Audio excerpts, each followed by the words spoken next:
ಪ್ರೀತಿಯ ವಿದ್ಯಾರ್ಥಿಗಳೇ, ಮಧುರ ಕನ್ನಡ ಕಲಿಯೋಣ ಚಾನಲಿಗೆ ಸ್ವಾಗತ.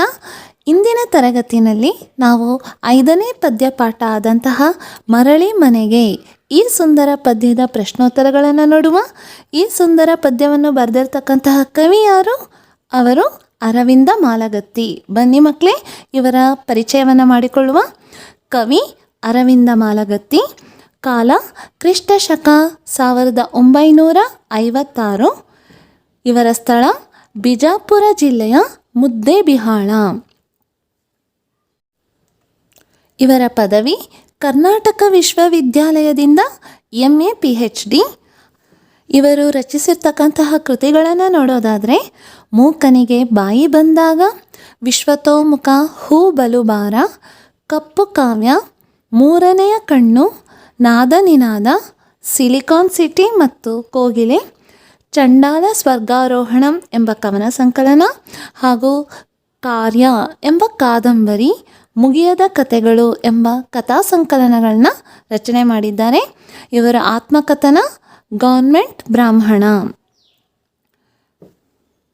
ಮಕ್ಕಳೇ, ಇವರ ವಿಮರ್ಶಾ ಕೃತಿಗಳನ್ನು ನೋಡೋದಾದರೆ ಜಾನಪದ ಶೋಧ, ಭೂತಾರಾಧನೆ, ದಲಿತ ಸಾಹಿತ್ಯ ಚಳುವಳಿಯ ತಾತ್ವಿಕ ಚಿಂತನೆ, ದಲಿತ ಪ್ರಜ್ಞೆ, ಸಾಹಿತ್ಯ, ಸಮಾಜ ಮತ್ತು ಸಂಸ್ಕೃತಿ.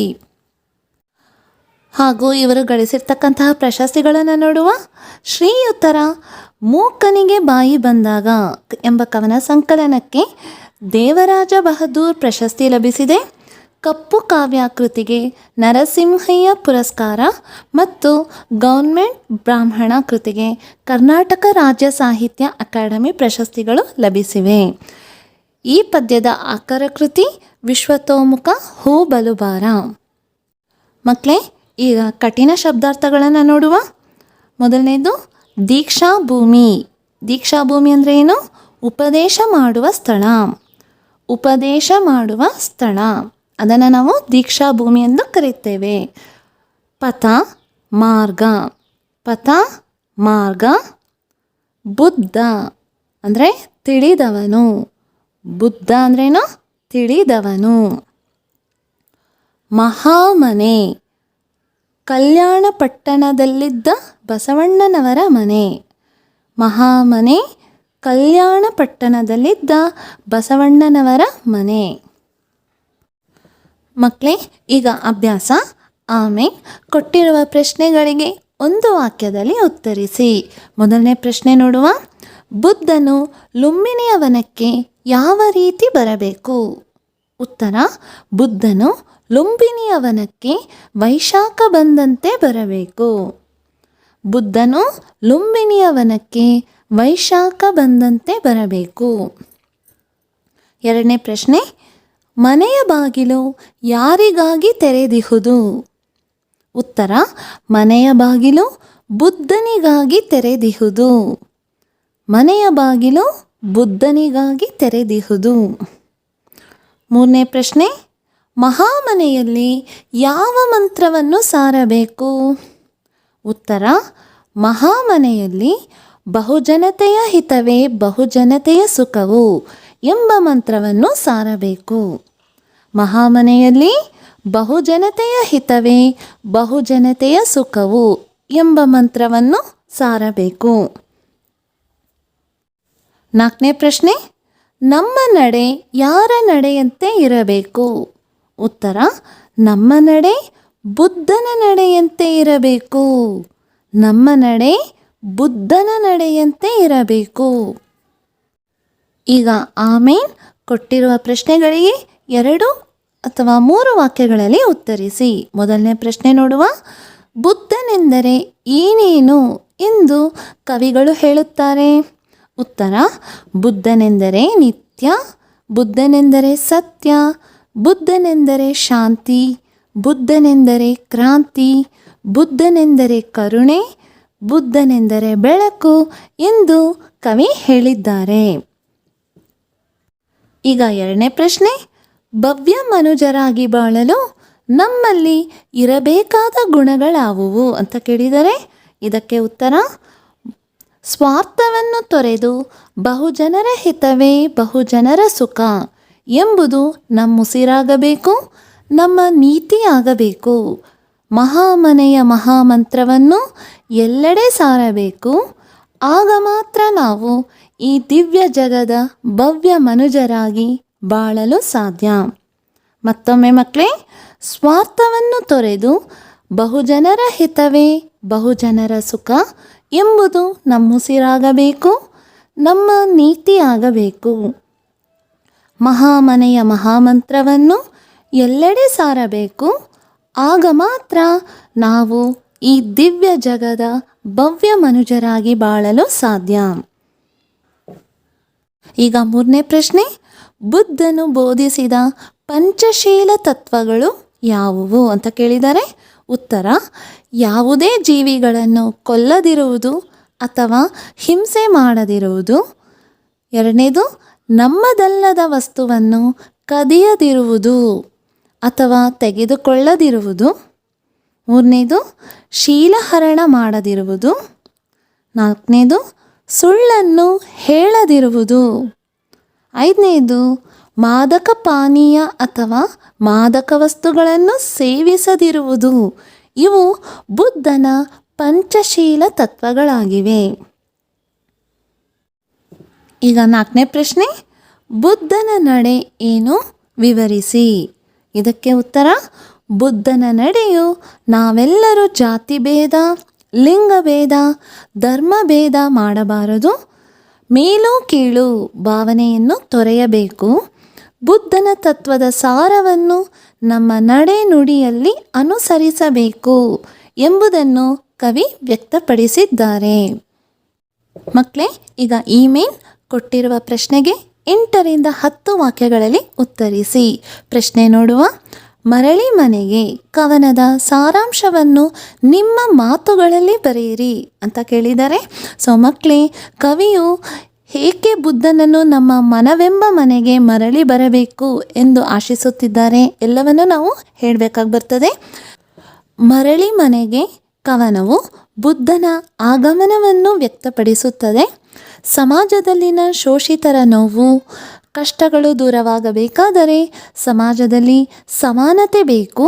ಸಮಾನತೆಯನ್ನು ತರಲು ಬುದ್ಧನ ಅಗತ್ಯವಿದೆ. ಬುದ್ಧನ ಆಗಮನವಾದರೆ ಸಮಾಜದಲ್ಲಿ ಪರಿವರ್ತನೆ ಸಾಧ್ಯ ಎಂಬುದು ಕವಿಯ ಅಭಿಪ್ರಾಯ.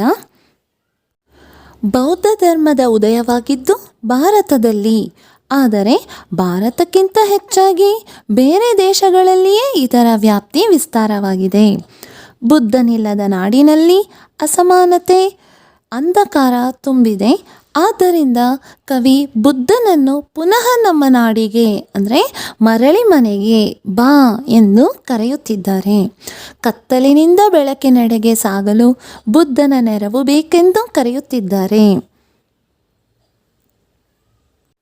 ಬುದ್ಧನೆಂದರೆ ಸತ್ಯ, ಶಾಂತಿ, ಕರುಣೆ, ಬೆಳಕು, ಕ್ರಾಂತಿಯೂ ಹೌದು.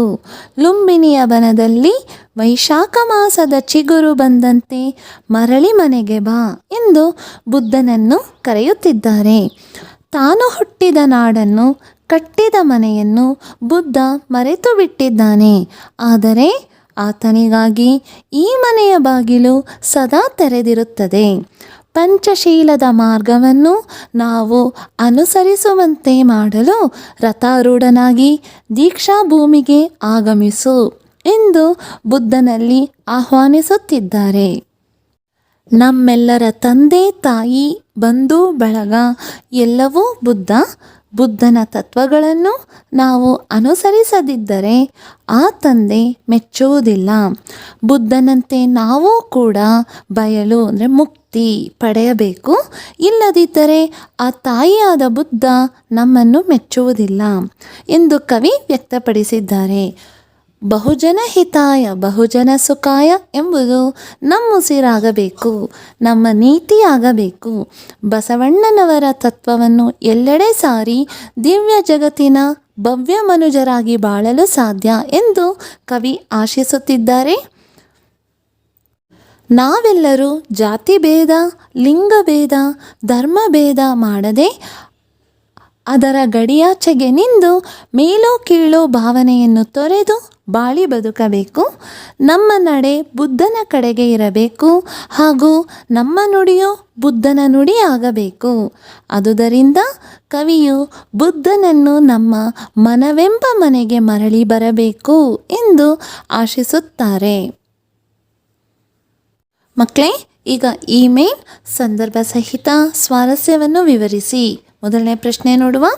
ಬಾರಯ್ಯ ಬಾರೋ ಬೆಳಕಿನ ಆದಿಗೆ. ಉತ್ತರ. ಆಯ್ಕೆ. ಈ ವಾಕ್ಯವನ್ನು ಅರವಿಂದ ಮಾಲಗತ್ತಿಯವರು ಬರೆದಿರುವ ವಿಶ್ವತೋಮುಖ ಹೂ ಬಲುಬಾರ ಎಂಬ ಕವನ ಸಂಕಲನದಿಂದ ಆಯ್ದ ಮರಳಿ ಮನೆಗೆ ಎಂಬ ಪದ್ಯದಿಂದ ಆರಿಸಿಕೊಳ್ಳಲಾಗಿದೆ. ಸಂದರ್ಭ. ಇಂದು ಸಮಾಜದಲ್ಲಿ ಜಾತಿ ಭೇದ, ಲಿಂಗಭೇದ, ಧರ್ಮಭೇದ, ಮೇಲು ಕೀಳುಗಳು ಹೆಚ್ಚಾಗಿ ಸಮಾನತೆ ಇಲ್ಲದೆ ಅಶಾಂತಿ ತಲೆದೋರಿದೆ. ದೇಶದಲ್ಲಿ ತುಂಬಿರುವ ಅಜ್ಞಾನದ ಕತ್ತಲನ್ನು ಓಡಿಸಲು ಬೆಳಕಿನ ಆದಿಗೆ ಬಾ ಎನ್ನುವ ಸಂದರ್ಭದಲ್ಲಿ ಕವಿಯು ಮೇಲಿನ ವಾಕ್ಯವನ್ನು ಹೇಳುತ್ತಾರೆ. ಮಕ್ಕಳೇ, ಇದರ ಸ್ವಾರಸ್ಯ ಹೀಗಿದೆ. ಬುದ್ಧನ ಜ್ಞಾನೋದಯ ತತ್ವಗಳು ಹಾಗೂ ಬೋಧನೆಗಳು ನಮ್ಮ ಜೀವನದಲ್ಲಿ ಮರಳಿ ಬಂದು ಜೀವನವನ್ನು ಉಜ್ವಲಿಸಬೇಕು ಎಂಬುದು ಸ್ವಾರಸ್ಯವಾಗಿದೆ. ಮಕ್ಕಳೇ, ಈಗ ಎರಡನೇ ಪ್ರಶ್ನೆ ನೋಡುವ. ಬುದ್ಧನೆಂದರೆ ಕರುಣೆ, ಬುದ್ಧನೆಂದರೆ ಬೆಳಕು. ಉತ್ತರ. ಆಯ್ಕೆ. ಈ ವಾಕ್ಯವನ್ನು ಅರವಿಂದ ಮಾಲಗತ್ತಿಯವರು ಬರೆದಿರುವ ವಿಶ್ವತೋಮುಖ ಹೂ ಬಲುಬಾರ ಎಂಬ ಕವನ ಸಂಕಲನದಿಂದ ಆಯ್ದ ಮರಳಿ ಮನೆಗೆ ಎಂಬ ಪದ್ಯದಿಂದ ಆರಿಸಿಕೊಳ್ಳಲಾಗಿದೆ. ಸಂದರ್ಭ. ಬುದ್ಧನ ತತ್ವಗಳನ್ನು ನಾವು ಅನುಸರಿಸಿದರೆ ದೇಶದಲ್ಲಿ ಸತ್ಯ, ಶಾಂತಿ, ಕರುಣೆ, ಬೆಳಕು ಚಿರಸ್ಥಾಯಿಯಾಗಿರಲು ಸಾಧ್ಯವಾಗುತ್ತದೆ. ಬುದ್ಧನ ಜನ್ಮಸ್ಥಳವಾದ ಲುಂಬಿನಿಯ ಬನದಲ್ಲಿ ವೈಶಾಖ ಮಾಸದ ಹೊಸ ಚಿಗುರು ಬಂದಂತೆ ದೇಶದಲ್ಲಿ ಕರುಣೆಯ ಹೊಳೆಯನ್ನು ಹರಿಸಿ ಬೆಳಕು ಬೀರಲು ಮರಳಿ ಮನೆಗೆ ಬಾ ಎಂದು ಕವಿ ಬುದ್ಧನನ್ನು ಸ್ವಾಗತಿಸುವ ಸಂದರ್ಭದಲ್ಲಿ ಈ ಮೇಲಿನ ವಾಕ್ಯವನ್ನು ಕವಿ ನುಡಿಯುತ್ತಾರೆ. ಸ್ವಾರಸ್ಯ. ನೆಮ್ಮದಿ ಹಾಗೂ ಸಂತೋಷದ ಬಾಳಿಗೆ ಬುದ್ಧನ ತತ್ವಗಳು ಅತಿ ಅವಶ್ಯಕವಾಗಿರುವುದು ಇಲ್ಲಿ ಸ್ವಾರಸ್ಯಪೂರ್ಣವಾಗಿದೆ. ಮೂರನೇ ಪ್ರಶ್ನೆ. ಬಯಲಿನಲ್ಲಿ ಬಂಧನ, ಮೆಚ್ಚಳ ತಾಯಿ. ಇದರ ಆಯ್ಕೆ. ಈ ವಾಕ್ಯವನ್ನು ಅರವಿಂದ ಮಾಲಗತ್ತಿಯವರು ಬರೆದಿರುವ ವಿಶ್ವತೋಮುಖ ಹೂ ಬಲುಬಾರ ಎಂಬ ಕವನ ಸಂಕಲನದಿಂದ ಆಯ್ದ ಮರಳಿ ಮನೆಗೆ ಎಂಬ ಪದ್ಯದಿಂದ ಆರಿಸಿಕೊಳ್ಳಲಾಗಿದೆ. ಸಂದರ್ಭ ಹೀಗಿದೆ. ನಮ್ಮೆಲ್ಲರ ತಂದೆ ತಾಯಿ, ಬಂಧು ಬಳಗ ಎಲ್ಲವೂ ಬುದ್ಧ. ಬುದ್ಧನ ತತ್ವಗಳನ್ನು ನಾವು ಅನುಸರಿಸದಿದ್ದರೆ ಆ ತಂದೆಯಾದ ಬುದ್ಧ ಮೆಚ್ಚುವುದಿಲ್ಲ. ಬುದ್ಧನಂತೆ ನಾವು ಕೂಡ ಸಂಸಾರದ ಬಂಧನದಿಂದ ದೂರವಾಗಿ ಮುಕ್ತಿ, ಬಯಲು ಪಡೆಯಬೇಕು. ಇಲ್ಲದಿದ್ದರೆ ಆ ತಾಯಿಯಾದ ಬುದ್ಧ ನಮ್ಮನ್ನು ಮೆಚ್ಚುವುದಿಲ್ಲ ಎಂದು ಕವಿ ಹೇಳುತ್ತಾರೆ. ಇದರ ಸ್ವಾರಸ್ಯ ನೋಡುವ. ಬುದ್ಧನಲ್ಲಿ ನಾವು ಅಮೂಲ್ಯವಾದ ಸಂಬಂಧಗಳನ್ನು ಕಂಡು ನಮ್ಮ ಜೀವನವನ್ನು ರೂಪಿಸಿಕೊಳ್ಳುವುದು ಇಲ್ಲಿ ಸ್ವಾರಸ್ಯಪೂರ್ಣವಾಗಿದೆ. ನಾಲ್ಕನೇ ಪ್ರಶ್ನೆ. ದಿವ್ಯ ಜಗದ ಭವ್ಯ ಮನುಜರಾಗಿ ನೀವು ಬಾಳಿರೋ. ಆಯ್ಕೆ. ಈ ವಾಕ್ಯವನ್ನು ಅರವಿಂದ ಮಾಲಗತ್ತಿಯವರು ಬರೆದಿರುವ ವಿಶ್ವತೋಮುಖ ಹೂ ಬಲುಬಾರ ಎಂಬ ಕವನ ಸಂಕಲನದಿಂದ ಆಯ್ದ ಮರಳಿ ಮನೆಗೆ ಎಂಬ ಪದ್ಯದಿಂದ ಆರಿಸಿಕೊಳ್ಳಲಾಗಿದೆ. ಇದರ ಸಂದರ್ಭ ನೋಡುವ. ಬಹುಜನರ ಹಿತವೇ ಬಹುಜನರ ಸುಖವಾಗಬೇಕು, ಎಲ್ಲರ ಸುಖವೇ ನಮ್ಮುಸಿರಾಗಬೇಕು, ನಮ್ಮ ನೀತಿಯಾಗಬೇಕು. ಬಸವಣ್ಣನವರ ಮಹಾಮಂತ್ರವನ್ನು ಎಲ್ಲರೂ ಅರ್ಥ ಮಾಡಿಕೊಂಡು ಎಲ್ಲೆಡೆ ಸಾರಬೇಕು. ಈ ದಿವ್ಯ ಜಗತ್ತಿನ ಭವ್ಯ ಮನುಜರಾಗಿ ಎಲ್ಲರೂ ಬಾಳಿ ಎಂದು ಕವಿ ಸಮಾಜಕ್ಕೆ ಕರೆ ಕೊಡುತ್ತಿದ್ದಾರೆ. ಸ್ವಾರಸ್ಯ ನೋಡುವ. ಬಹುಜನರ ಸುಖ ಸಂತೋಷದಲ್ಲಿ ನಮ್ಮ ಸುಖ ಸಂತೋಷವನ್ನು ಕಾಣುವ ಅತ್ಯಮೂಲ್ಯವಾದ ಮಾನವೀಯ ಗುಣದಿಂದ ಬಾಳಬೇಕು ಎಂಬುದು ಇಲ್ಲಿ ಸ್ವಾರಸ್ಯಪೂರ್ಣವಾಗಿದೆ. ಮಕ್ಕಳೇ, ಈಗ 5ನೇ ಪ್ರಶ್ನೆ ನೋಡುವ. ಬುದ್ಧ ನಡೆಯಮ್ಮ ನಡೆ, ಬುದ್ಧ ನುಡಿಯಮ್ಮ ನುಡಿ. ಆಯ್ಕೆ: ಈ ವಾಕ್ಯವನ್ನು ಅರವಿಂದ ಮಾಲಗತ್ತಿಯವರು ಬರೆದಿರುವ ವಿಶ್ವತೋಮುಖ ಹೂ ಬಲು ಭಾರ ಎಂಬ ಕವನ ಸಂಕಲನದಿಂದ ಆಯ್ದ ಮರಳಿ ಮನೆಗೆ ಎಂಬ ಪದ್ಯದಿಂದ ಆರಿಸಿಕೊಳ್ಳಲಾಗಿದೆ. ಸಂದರ್ಭ: ನಾವೆಲ್ಲರೂ ಜಾತಿಯ ಗಡಿ ದಾಟಿ ಹೊರಬರಬೇಕು, ಧರ್ಮದ ಗಡಿಯಾಚೆ ನಿಲ್ಲಬೇಕು, ಲಿಂಗಭೇದ ಮಾಡದೆ ಮೇಲು ಕೀಳು ಭಾವನೆಯನ್ನು ತೊರೆದು ಬಾಳಬೇಕು. ಹೀಗೆ ಬಾಳಲು ಬುದ್ಧ ನಡೆ ಎಮ್ಮ ನಡೆಯಾಗಬೇಕು, ಬುದ್ಧನ ನುಡಿ ಎಮ್ಮ ನುಡಿಯಾಗಬೇಕು ಎಂದು ಕವಿ ನಾವು ಬುದ್ಧನ ಉಪದೇಶದಂತೆ ಬಾಳಿ ಬದುಕಬೇಕು ಎಂದು ಆಶಿಸುವ ಸಂದರ್ಭದಲ್ಲಿ ಮೇಲಿನ ವಾಕ್ಯವನ್ನು ಹೇಳಿದ್ದಾರೆ. ಸ್ವಾರಸ್ಯ ನೋಡುವ ಮಕ್ಕಳೇ, ನಾವು ಬುದ್ಧನ ನಡೆನುಡಿಗಳನ್ನು ಪಾಲಿಸಿದರೆ ದೇಶದಲ್ಲಿ ಸಮಾನತೆ ರೂಪುಗೊಳ್ಳುವುದು ಎಂಬುದು ಸ್ವಾರಸ್ಯವಾಗಿದೆ. ಮಕ್ಕಳೇ, ಈಗ ಉಮೇನ್ ಮೊದಲೆರಡು ಪದಗಳಿಗಿರುವ ಸಂಬಂಧವಿರುವಂತೆ ಮೂರನೆಯ ಪದಕ್ಕೆ ಸಂಬಂಧಿಸಿದ ಪದವನ್ನು ಬರೆಯಿರಿ.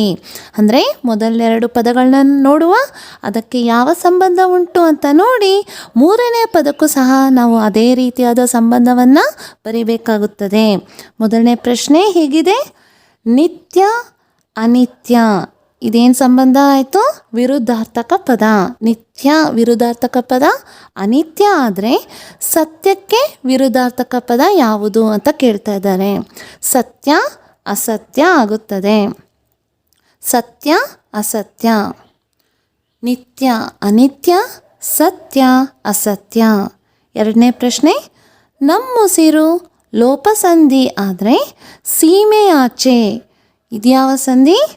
ಸೀಮೆ ಪ್ಲಸ್ ಆಚೆ ಆದರೆ ಯಕಾರಾಗಮ ಸಂಧಿ. ಮೂರನೇ ಪ್ರಶ್ನೆ: ರಥ ತೇರು ರಥಕ್ಕೆ ಸಮಾನಾರ್ಥಕ ಪದ ತೇರು ಆದರೆ ಪಥ ಈ ಪದಕ್ಕೆ ಸಮಾನಾರ್ಥಕ ಪದ ಯಾವುದು? ದಾರಿ. ಪಥ ದಾರಿ. ರಥ ತೇರು, ಪಥ ದಾರಿ. ನಾಲ್ಕನೇ ಪ್ರಶ್ನೆ: ಸುಖವು ಪ್ರಥಮ ವಿಭಕ್ತಿ ಆದರೆ ಮನೆಗೆ ಯಾವ ವಿಭಕ್ತಿ ಅಂತ ಕೇಳ್ತಾ ಇದ್ದಾರೆ. ಸುಖವು ಉ ಪ್ರಥಮ ವಿಭಕ್ತಿ, ಗೆ ಚತುರ್ಥಿ ವಿಭಕ್ತಿ ಆಗ್ತದೆ. ಗೆ ಅನ್ನೋದು ಚತುರ್ಥಿ ವಿಭಕ್ತಿ. ಐದನೇ ಪ್ರಶ್ನೆ: ನಿತ್ಯ ನಿಚ್ಚ ಇದ್ಯಾವ ಸಂಬಂಧ? ತತ್ಸಮ ತತ್ಭವ ರೂಪಗಳು. ನಿತ್ಯ ನಿಚ್ಚ ಆದರೆ ವೈಶಾಖ ಬೇಸಿಗೆ. ವೈಶಾಖ ಬೇಸಿಗೆ. ಮಕ್ಕಳೇ, ಈಗ ಕೊಟ್ಟಿರುವ ಪದ್ಯ ಭಾಗವನ್ನು ಪೂರ್ಣಗೊಳಿಸಿ ಕಂಠಪಾಠ ಮಾಡಿರಿ ಅಂತ ಕೇಳಿದರೆ ಈ ಪದ್ಯ ಭಾಗವನ್ನು ನೀವು ಕಂಠಪಾಠ ಮಾಡಬೇಕು. ಯಾವುದು ನೋಡೋಣ. ಬುದ್ಧನೆಂದರೆ ನಿತ್ಯ, ಬುದ್ಧನೆಂದರೆ ಸತ್ಯ, ಬುದ್ಧನೆಂದರೆ ಶಾಂತಿ, ಬುದ್ಧನೆಂದರೆ ಕ್ರಾಂತಿ, ಬುದ್ಧನೆಂದರೆ ಕರುಣೆ, ಬುದ್ಧನೆಂದರೆ ಬೆಳಕು, ಲುಂಬಿನಿಯ ಬನಕೆ ವೈಶಾಖ ಬಂದಂತೆ ರಥದಿ ಬಾರಯ್ಯ ಬಾರೋ. ಮತ್ತೊಮ್ಮೆ: ಬುದ್ಧನೆಂದರೆ ನಿತ್ಯ, ಬುದ್ಧನೆಂದರೆ ಸತ್ಯ, ಬುದ್ಧನೆಂದರೆ ಶಾಂತಿ, ಬುದ್ಧನೆಂದರೆ ಕ್ರಾಂತಿ, ಬುದ್ಧನೆಂದರೆ ಕರುಣೆ, ಬುದ್ಧನೆಂದರೆ ಬೆಳಕು, ಲುಂಬಿನಿಯ ಬನಕೆ ವೈಶಾಖ ಬಂದಂತೆ ರಥದಿ ಬಾರಯ್ಯ ಬಾರೋ. ಎರಡನೇ ಪದ್ಯ ನೋಡೋಣ. ಬಾರಯ್ಯ ಬಾರೋ ಜಾತಿಯ ಸೀಮೆಯಾಚೆ, ಬಾರಯ್ಯ ಬಾರೋ ಧರ್ಮದ ಗಡಿಯಾಚೆ, ಲಿಂಗಭೇದ ಬೇಕಿಲ್ಲ ಮೇಲು ಕೀಳು ಇಲ್ಲಿಲ್ಲ, ಬುದ್ಧ ನಡೆ ಎಮ್ಮ ನಡೆ, ಬುದ್ಧ ನುಡಿ ಎಮ್ಮ ನುಡಿ, ಬಾರಯ್ಯ ಬಾರೋ. ಮಕ್ಕಳೇ, ಮತ್ತೊಮ್ಮೆ: ಬಾರಯ್ಯ ಬಾರೋ ಜಾತಿಯ ಸೀಮೆಯಾಚೆ, ಬಾರಯ್ಯ ಬಾರೋ ಧರ್ಮದ ಗಡಿಯಾಚೆ, ಲಿಂಗಭೇದ ಬೇಕಿಲ್ಲ ಮೇಲು ಕೀಳು ಇಲ್ಲಿಲ್ಲ, ಬುದ್ಧ ನಡೆ ಎಮ್ಮ ನಡೆ, ಬುದ್ಧ ನುಡಿ ಎಮ್ಮ ನುಡಿ, ಬಾರಯ್ಯ ಬಾರೋ. ಮಕ್ಕಳೇ, ಇಲ್ಲಿಗೆ 5ನೇ ಪದ್ಯಪಾಠ ಮರಳಿ ಮನೆಗೆ ಪ್ರಶ್ನೋತ್ತರಗಳು ಮುಕ್ತಾಯವಾಯಿತು. ಚೆನ್ನಾಗಿ ಅಭ್ಯಾಸ ಮಾಡಿ ಕಂಠಪಾಠ ಮಾಡಿರಿ ಅಂತ ಹೇಳ್ತಾ ಮುಂದಿನ ಗದ್ಯಪಾಠದೊಂದಿಗೆ ಸಿಗುವ. ಅಲ್ಲಿ ತನಕ ನಮಸ್ಕಾರ.